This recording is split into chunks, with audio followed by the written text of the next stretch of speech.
une fois qu'on a défini son profil de risque, on est prêt à investir et l'immobilier reste quand même un segment d'investissement incontournable quand on parle aux épargnants français notamment. Igor Demac, donc à mes côtés, je le rappelle, conseiller en gestion de patrimoine chez Vital Épargne. Qu'est-ce qu'on peut dire du marché immobilier qu'on peut regarder à travers les SCPI, évidemment, Igor, à travers cette crise pandémique, économique, sociale. Je faisais le point l'autre jour sur les SCPI avec un de vos confrères pour constater que ce sont des produits qui ont plutôt bien résisté. Oui, pour l'instant, les SCPI en 2019 ont versé un rendement moyen, donc à travers le dividende, de 4,4%. Certaines SCPI versent plus parce qu'elles sont sur des secteurs type logistique ou professionnels de la santé qui en ce moment sont mises à contribution. Mais ce qu'il faut voir, c'est toute la classe d'actifs immobiliers depuis très longtemps est un placement pour nos épargnants, pour nos clients clés. Alors, souvent cœur parce que ça fait partie de la résidence principale ou de la résidence secondaire, mais aussi parce que c'est de plus en plus un placement alternatif à la carence de rendement obligataire. Et aujourd'hui, ces SCPI en fait fonctionnent sur ce modèle. Il n'y a plus de taux d'intérêt nulle part, un petit peu sur le crédit ou les emprunts d'État un peu risqués. Et donc, on construit des portefeuilles immobiliers non cotés, physiques.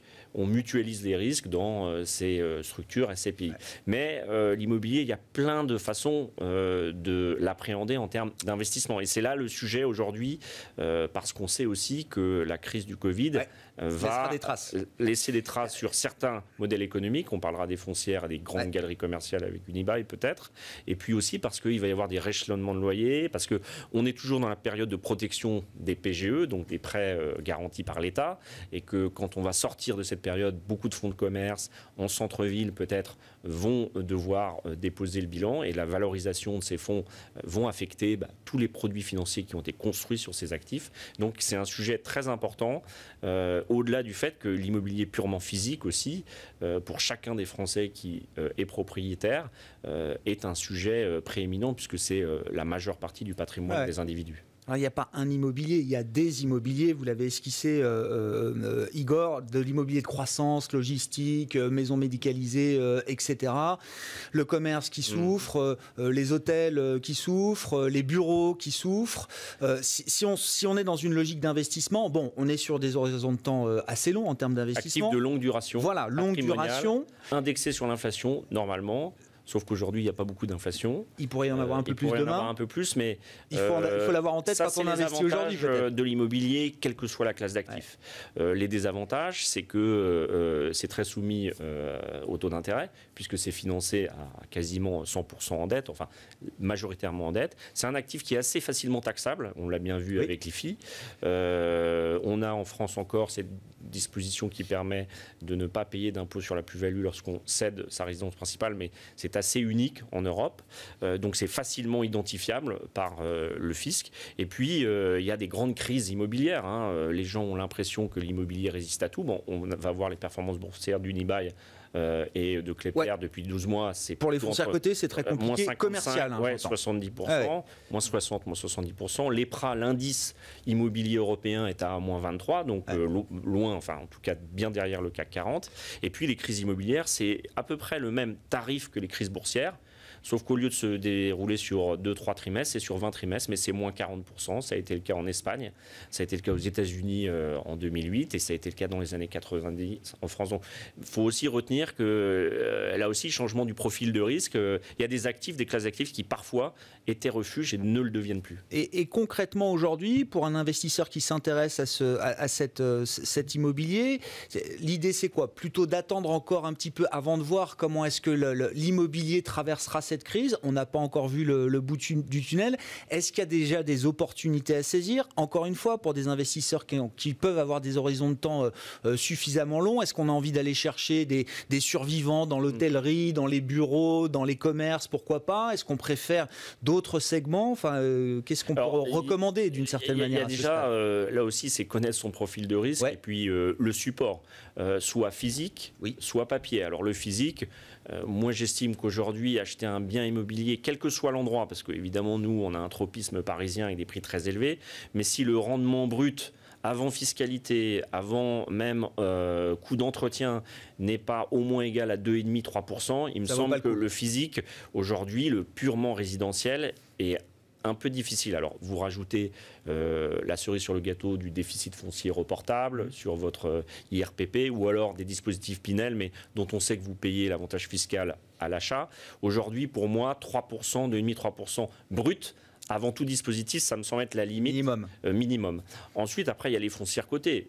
Quand on voit le cours d'Unibail, de Klépierre, qui sont quand même des parcs de galeries commerciales leaders en Europe, on peut s'interroger sur la valeur. Et si M. Niel et M. Léon Bressler s'y intéressent, c'est bien parce qu'aujourd'hui, il y a de la valeur, mais c'est un actif coté. Les SCPI, vous l'avez signalé, mais les SCPI sont des mécanismes qui sont moins liquides que les autres produits. Donc, il ne faut pas qu'il y ait de la décollecte. Aujourd'hui, on sait qu'il y a beaucoup moins de collecte au premier semestre, 900 millions d'euros, qu'au dernier semestre de l'année, enfin au premier semestre de l'année 2019. Mais ça n'a pas décollecté. Ça n'a pas décollecté, mais le rythme de collecte est quand même moins fort. Donc il faut en fait qu'il n'y ait pas d'accident, que les rendements soient toujours versés, mais les rendements ont tendance aussi à un petit peu se tasser, un peu comme ce qu'on a connu avec les fonds en euros. Les valorisations de l'immobilier restent chères parce que les taux sont très bas, mais les taux aujourd'hui n'ont pas forcément une capacité de descendre encore beaucoup plus bas, peut-être plus bas, mais pas beaucoup plus bas. Donc moi je dirais l'immobilier, il faut se fixer des règles. La valorisation, comment sont faites les valorisations par les experts, taux d'actualisation, bien étudier les portefeuilles des SCPI, donc l'inventaire des actifs, bien sûr. la structuration des baux, savoir s'il y a déjà eu des rechelonnements, le taux de vacances. Donc c'est quand même, comme d'habitude, quelque chose qu'il faut étudier avec soin. Il faut interroger les gérants. Il y a dans l'histoire de l'immobilier des grandes faillites. Il y a aussi des très mauvaises affaires, comme un peu partout dans les classes d'actifs financières. Bon, Unibail, Rodamco, Westfield, là on l'a esquissé, mais c'est quand même le dossier chaud du moment. Sur les foncières commerciales cotées, il n'y a pas que du commerce coté, il y a d'autres types de foncières, mais là c'est la grande foncière européenne cotée qui effectivement s'écroule. Oui, c'est ça. Et certains y voient de la valeur. Niel et Léon Bressler, qui a été un des grands patrons d'Unibail à la fin des années 90. La galerie commerciale, c'est vraiment la victime numéro 1 du Covid. On ferme les magasins, on empêche les gens de bouger. Et donc aujourd'hui, on a des centres commerciaux vides.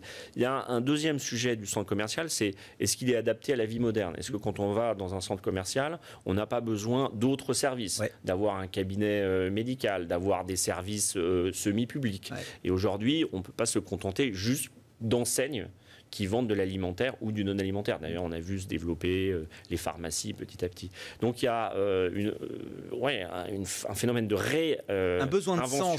Certains gérants immobiliers disent qu'il faut remettre du sens dans les galeries marchandes et dans les centres commerciaux. Le sens, les gens viennent quand même consommer, dépenser, mais il faut les attirer. Il faut les attirer. Aujourd'hui, on a beaucoup plus de mal. Il y a des grands centres commerciaux qui sont quasi vides, des anciennes qui ne payent plus leur loyer. Et aujourd'hui, c'est la question, et ça explique aussi pourquoi les cours sont aussi bas. Mais il y a forcément de la valeur dans un monde qu'on continue de croire ouvert, marchand, libéral et fondé sur la consommation, qui est le socle de tous les économies. C'est le rationnel du discours de Xavier Niel et Léon Bressler. Alors, au-delà des erreurs stratégiques qu'ils soulignent dans l'acquisition notamment de Westfield fin 2017, début 2018, mais ils estiment qu'il y a de la valeur justement à créer dans les grands centres commerciaux qui sont opérés par Unibail Rodamco en Europe. Mais il y a beaucoup d'efforts à fournir sur le digital, par exemple. Je crois que c'est très mis en avant par Xavier Niel, bien sûr, mais il n'y a pas assez de digital dans les 4 temps à la Défense, par exemple. Oui, puis il y a un parcours client qui est, à son avis, et puis à l'avis d'autres spécialistes, n'est pas optimisé justement pour pouvoir faire des achats, prendre du plaisir et puis avoir un accès facile, puisque en centre-ville notamment, les galeries commerciales, il y a l'enjeu justement aujourd'hui de centre-ville qui se désurbanisent et qui sont de plus en plus difficiles d'accès. Donc quand vous avez des paquets et des choses comme ça, c'est pas évident d'aller dans les centres commerciaux, les grandes galeries commerciales. Et évidemment, il y a de la valeur puisque on joue sur la mobilité des personnes et sur leur capacité de pouvoir d'achat. Aujourd'hui, le dossier Unibail, c'est aussi un dossier très financier, puisqu'il y a une acquisition qui a coûté énormément d'argent et qui ne délivre pas. Clairement, le maillon faible de l'immobilier, c'est que tout se finance avec de la dette. Donc évidemment, quand la dette n'est pas chère, et qu'on a l'impression d'être très riche, on dépense. Et il y a souvent de meilleurs vendeurs que de bons acheteurs dans les marchés. Vous comprenez la position d'actionnaires de Niel, Bressler et d'autres qui refusent l'idée d'une augmentation de capital ? En fait, je pense que c'est à peu près les mêmes sujets. Le plan Refocus ou Reset, c'est de voir comment Unibail peut sauvegarder sa qualité d'opérateur. Ouais. Donc, préserver ses cash flows. Il y a une solution qui est de massivement diluer des actionnaires et il y a une autre solution qui est de dire le programme de cession d'actifs sera suffisant. Mais en fait, l'objectif, me semble-t-il, est le même. C'est protéger les actifs opérationnels qui restent et qui sont de bonne qualité en Europe. Après, c'est les méthodes qui diffèrent et puis c'est un enjeu de pouvoir. AG le 10 novembre chez Unibail Rodamco Westfield pour voir effectivement quel sera le niveau d'opposition à l'augmentation de capital qui a été proposée de 3,5 milliards d'euros quand même sur une capitalisation qui tourne autour de 5 milliards pour Unibail Rodamco Westfield aujourd'hui. Merci beaucoup messieurs, merci d'avoir été avec nous dans ce rendez-vous de la mi-journée. Smart Bourse by Bismart avec Igor Demac, Vital Épargne et Stéphane Dauté, le PDG d'Odonatech. On se retrouve ce soir 18h30 en direct.